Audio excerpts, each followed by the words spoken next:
So hello everyone, তোমরা সবাই কেমন আছো? আজকে অনেক দিন পর আমি আমার ব্লগে ভয়েস ওভার দিচ্ছি। হ্যাঁ হ্যাঁ জানি, পিছনের ব্যাকগ্রাউন্ডটা চিনতে একটু অসুবিধা হচ্ছে। আসলে আমি এসেছি আমার মামা বাড়িতে ঘুরতে। যারা রেগুলার আমার ভিডিও দেখো তারা অবশ্যই জানো যে আমি কালকে এসেছি আমার মামা বাড়িতে একটু ঘুরতে। কি আর করা যাবে, সকাল সকাল ঘুম থেকে উঠে ফার্স্ট আমি ব্রাশ করে নিয়েছি। ব্রাশ করে সেরকম কোনো কাজ বাজ ছিল না, মামা বাড়িতে এসেছি কি আর কাজ করব। তারপরে একটু চা করে নিচ্ছিলাম, কারণ আমি ঘুম থেকে উঠতে লেট করেছি, সবার চা খাওয়া হয়ে গেছে, তাই জন্য নিজের জন্য একটু চা করে নিচ্ছিলাম। আর রেগুলারের মতো চা খাওয়ার আগে আমি একটু জল খেয়ে নিয়েছি।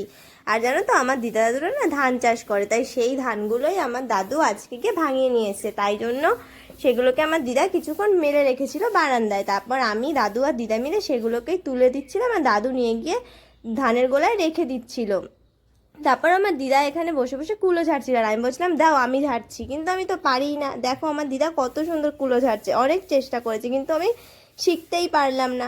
তারপর বিকেলে রেডি সেডি হয়ে বেরিয়ে গেছি বাড়ির উদ্দেশ্যে। সুন্দর রাস্তা দেখতে দেখতে আমি আর আমার বোন বাড়ি আসলাম। আর এদিকে আমার ভাইয়ের বাদরামি দেখো। আজ তাহলে আসি, টাটা।